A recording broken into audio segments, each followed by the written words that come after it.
Yes, students, we come to the second video of the lesson, Chief Settler's Speech. We continue the lesson and kindly read this chapter that you may have no issues with the words and expressions. Our good father in Washington, for I presume he is now our father as well as yours, the head of their tribe,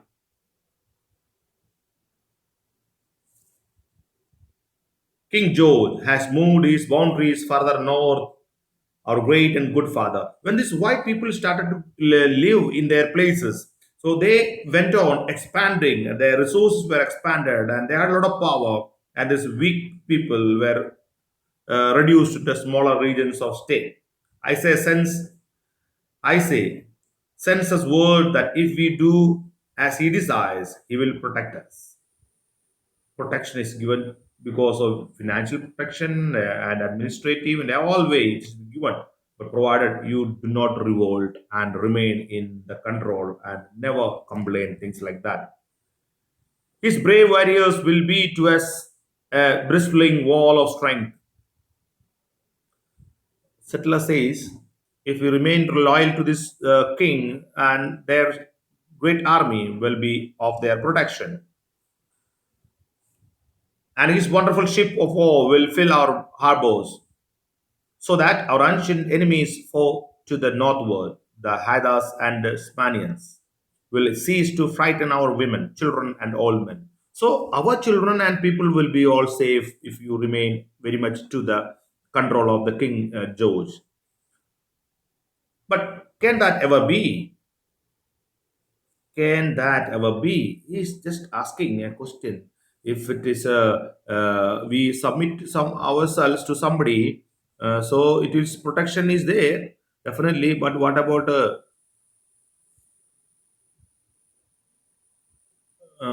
protection? Everything is there, and the children and the father and all is everybody will be safe. Your God is not our God. Your God is not our God. What does it mean when the settler says that your God is not our God? Here, God of white and God of prosperity. He gives all happiness and joy to the people. God, your God is not our God. Now, different beliefs and faiths and sects. Now, white people, they're very rich. They are plenty of resource. They have their everything, and their whom to whom they worship is very rich. What do we want from a God? We want always ask prosperity, happiness, joy, no sickness, and everything. And wherever the rich people, they have all these things. Now, what about those poor people, tribals? They have got their own God, and what do they have always? Poverty, hunger, street sickness, and anything happens, and this all happens to them. So their God is weak, and their God is so strong, who can provide everything to the people. And these poor people's God, he is nothing. He has no money. He has no prosperity. He can't give them good weather. They can't give them good health like that. So that is the reason he says, your God is not our God. And further he tells, your God loves your people and hates mine. Therefore, your God gives whatever required for you people. Our God doesn't give us anything what we require because he doesn't have anything. He folds as his strong protecting arms lovingly about the pale face and leads him by the hand as a father leads an infant son. Your God, what it does is how they been taken care by the father to a son, catches the hand and leads them, but he has forsaken his red children if they really are his. Finally, he says there's a universal God, there's a one God.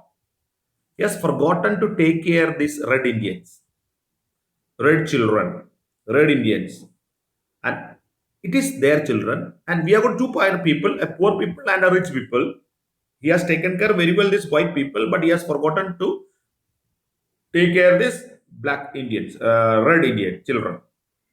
Our God, the great spirit, seems also to have forsaken us. Even our God also has forsaken us.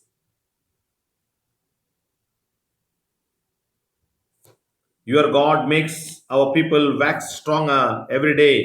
Soon they'll fill all the land. Our people are ebbing away like a rapidly receding tide that will never return. The white man's God can't love our people or he would protect them. Here is the white people, God of white people. Even there's a partiality from the God, a great partiality shown from the side of God. Now, then, can we be brothers? When God has treated as something subordinate, something differentiated, and how can we be remain God brothers? How can our God become our God and renew our prosperity and awaken in us dreams of returning greatness? We can have even dreams because even from the so- even from the side of God, it doesn't help. If we have a common heavenly Father, he must be partial, for he came to his pale-faced children. We never saw we never saw him. We are common heavenly Father. If we have got only one Father, heavenly Father, the Christians call Father, the God, a heavenly Father. He must be partial. He must be partial, not impartial. Should treat everybody equally. If he has given prosperity, happiness, and everything to white people, he must give it to us. If he has given something good to something better to the white people, and all these things must be given to us. Everything. So that is what he is trying to tell us. So we go on to, but had no word for his red children whose teeming multitudes once filled this vast continent as stars filled the firmament. No, we are two distinct races with separate origins and separate destinies. There's little in common between us. So we come from same group, same continent, same area. We are being treated even by God by two red children whose teeming multitudes once filled this vast continent as stars fill the firmament. Once upon a time, it's our land, and now it becomes we are becoming a fraction of area we are covering.